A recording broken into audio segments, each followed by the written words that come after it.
मिलारेपा 1052 ईस्वी 1135 ईस्वी सबसे प्रसिद्ध तिब्बती गुरुओं में से एक महान संत और आध्यात्मिक कवि हैं। उनका जीवन अत्यधिक संघर्ष, दृढ़ संकल्प, मार्ग के प्रति समर्पण और महान आध्यात्मिक उपलब्धि से भरा है। ऐसे संदर्भ हैं कि महान भारतीय संत बोधि धर्म, जिन्होंने चीन में ध्यान का प्रचार किया, जिसे वहां चान के नाम से जाना जाता है, मिलारेपा से मिलने गए थे।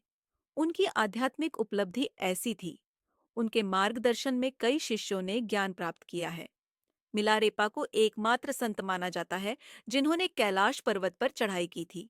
जब आप पहाड़ के उत्तरी भाग से देखते हैं तो आपको एक मठ दिखाई देता है जो उन्हें समर्पित है। मिलारेपा का जन्म एक धनी परिवार में हुआ था, लेकिन जब वे 7 साल के थे तब उनके पिता बीमार पड़ गए और उनकी मृत्यु हो गई। उनके पिता ने एक वसीयत लिखी जिसमें उनके परिवार और उनकी संपत्ति को उनके चाचा और चाची की देखभाल में सौंप दिया गया, जब तक कि मिलारेपा वयस्क नहीं हो गए। लेकिन चाचा और चाची ने उनकी संपत्ति जब्त कर ली और उनके साथ बुरा व्यवहार किया, उन्हें गरीबी में डाल दिया। उनकी माँ दर्द से इतनी दुखी हो गई कि वह बदला लेना चाहती थी। उसने बदला लेने और रिश्तेदारों को सजा देने के लिए उसे काला जादू सीखने के लिए भेजा। अपने जादू का इस्तेमाल करके उसने अपने चाचा के घर को नष्ट कर दिया, जिससे उनके घर पर शादी की दावत में शामिल 35 लोग भी मारे गए। इस पर गांव वालों ने जवाबी हमला किया। इसलिए मिलरेपा ने भी उनकी धमकियों के जवाब में गांव वालों की फसल को नष्ट करने के लिए ओले बरसाए। आखिरकार उसे अपने के पर पछतावा होने लगा। अपने पापों के कर्मों के प्रभावों को दूर करने के लिए वह एक गुरु की तलाश में निकल पड़ा। उसने पहले लामा रोंगटन लहागा से सीखा, लेकिन उसका अभ्यास कारगर नहीं था। इसलिए लामा ने उसे अनुवादक मारपा के पास भेजा, जो उसे आत्म साक्षात्कार के लिए मार्गदर्शन कर सकता था। लामा ने अतीत से मिलारेपा और मारपा के बीच कर्म संबंधों को भी देखा था। यहाँ तक कि मारपा को भी एक दौर्जे वज्र का दर्शन हुआ था कि एक महान छात्र आने वाला था। लेकिन दौर्जे गंदा था, जिसका अर्थ था कि छात्र को पहले जीवन में उसके द्वारा किए गए पापों के कारण शुद्ध होना था। इसलिए उसने जानबूझकर मिलारेपा को एक बहुत ही कठिन परिवीक्षा के लिए उजागर किया। उन्होंने उसे शारीरिक और मौखिक रूप से प्रताड़ित किया, कई कठिन परीक्षाएं दी, जिसमें अकेले ही पत्थरों से मीनारें बनाना, उन्हें गिराना और फिर से एक नई मीनार बनाना शामिल था। ऐसा 4 बार हुआ, और इस पूरी लंबी कठिन यात्रा के दौरान जब भी मिलारेपा ने मारपा से शिक्षाएं मांगी या कुछ ज्ञान की लालसा के साथ शिक्षक की कक्षा में घुसे, तो उन्हें डांटा गया या शारीरिक रूप से पीटा गया और कक्षा से बाहर निकाल दिया गया।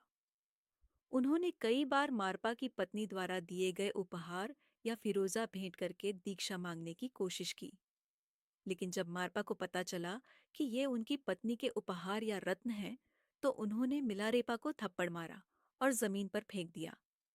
ऐसे ही एक मौके पर मारपा ने मिलारेपा को बुलाया और पूछा कि क्या वह मारपा से नाराज हैं या उनके खिलाफ कोई नकारात्मक विचार रखते हैं। मिलारेपा ने जवाब दिया कि उन्होंने नफरत का एक भी शब्द नहीं कहा है और शिक्षक के खिलाफ कभी कोई नकारात्मक विचार नहीं रखा है। वह जानते थे कि उन्होंने अपने दुखों का कारण खुद ही बनाया है। लामा की पत्नी ने दया के कारण मिलारेपा को कुछ शिक्षाएं दी, लेकिन इससे उन्हें कोई आंतरिक अनुभव नहीं हुआ। एक बार मारपा की पत्नी ने मारपा के नाम से एक जाली पत्र बनाया, जिसमें लामा निगोकपा मारपा के एक छात्र से अनुरोध किया गया कि वे मिलारेपा को सिखाए और कहा कि मारपा व्यस्त हैं। हालांकि मिलारेपा उन शिक्षाओं का अभ्यास करने से लाभान्वित नहीं हो सके। जब बाद में मारपा को इस तरह के धोखे के बारे में पता चला, तो वे उन सभी पर बहुत क्रोधित हुए। शिक्षा प्राप्त करने की इस सारी बेचैनी ने मिलारेपा को आत्महत्या के कगार पर पहुंचा दिया।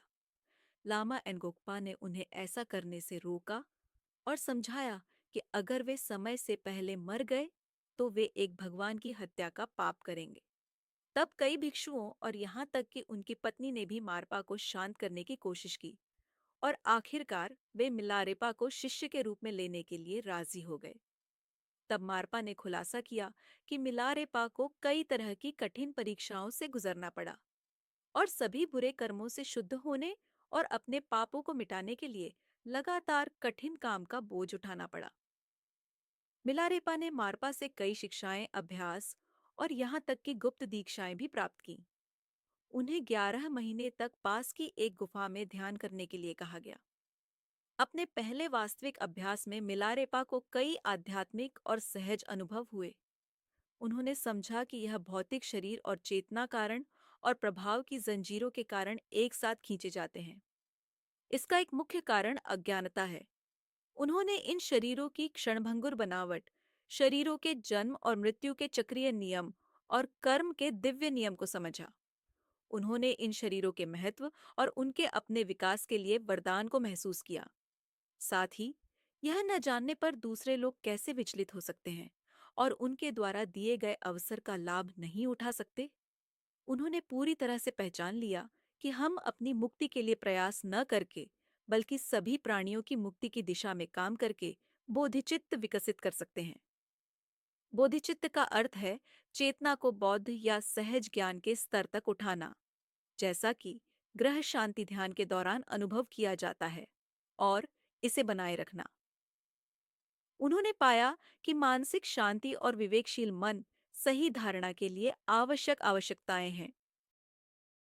उन्होंने सीखा कि हमें दूसरों के लाभ के लिए करुणा से काम करना चाहिए।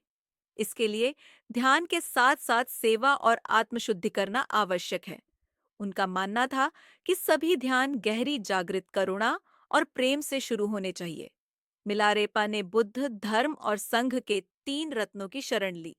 उन्होंने पहचाना कि सभी खुशियों का स्रोत उनके गुरु मारपा थे और इसलिए उन्होंने उनके सभी निर्देशों को पूरा करने और उनके साथ एक प्राचीन आध्यात्मिक बंधन बनाए रखने को अत्यधिक महत्व दिया।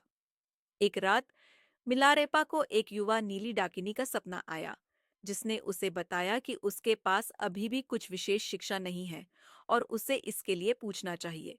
मिलारेपा शिक्षा मांगने के लिए मारपा के पास गए। उन दोनों ने दिन रात मारपा के पास मौजूद नोट्स और सामग्रियों से पाठ की खोज की, लेकिन वह नहीं मिला। शिक्षा न मिलने पर मारपा अपने गुरु नरोपा, जो भारत में थे, की खोज में तिब्बत से एक लंबी थकाऊ यात्रा पर निकल पड़े। जब मारपा ने शिक्षा के लिए पूछा, तो नरोपा ने पूछा कि क्या उन्होंने खुद इसके बारे में सोचा था। मारपा ने उत्तर दिया कि उनके एक शिष्य को एक डाकिनी से एक संकेत मिला है। यह सुनकर नरोपा ने अपने सिर के ऊपर हाथ जोड़े और ईश्वर के प्रति अत्यधिक कृतज्ञता के साथ साष्टांग प्रणाम किया कि मिलारेपा जैसा महान शिष्य उनके वंश में आया। नरोपा ने अपार प्रसन्नता के साथ मारपा को पूरी शिक्षा दी। स्वप्न का अनुसरण करते हुए उन्होंने अपने गुरु से अनुमति ली और अपने वतन के लिए रवाना हो गए।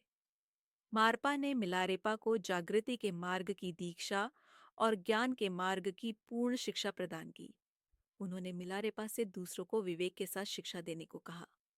शिक्षा और आशीर्वाद लेने के बाद मिलारेपा अपने गांव के लिए रवाना हुए और सिर्फ 3 दिनों में घर पहुंच गए, अन्यथा उन्हें कई महीने लग जाते। यह उनकी यौगिक शक्तियों के कारण संभव हुआ। जब वे वहां पहुंचे तो उन्हें निराशा हुई कि उनका घर खंडहर में तब्दील हो चुका था और उनकी मां का कंकाल पड़ा था। वह अत्यधिक दुहक की भावना से बह गए। उनके बुरे कर्मों के कारण गांव वालों ने उन्हें और उनकी बहन को छोड़ दिया था। कोई विकल्प न होने पर उनकी बहन ने भीख मांगना शुरू कर दिया था। मिलारेपा ने अपनी चेतना को अपनी माँ और कागई लामाओं, उनके वंश के प्रबुद्ध मन के साथ मिला दिया। उन्होंने कुछ खाद्य सामग्री जुटाई और कई महीनों तक गहन ध्यान का अभ्यास किया।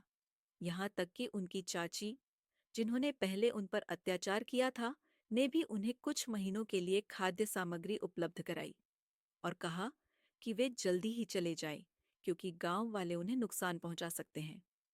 जाते समय उन्होंने अपने चाचा चाची को धन्यवाद दिया। कृतज्ञता की अभिव्यक्ति के रूप में उन्होंने उनसे वादा किया कि वे उनके ज्ञानोदय के लिए लगातार प्रार्थना करेंगे।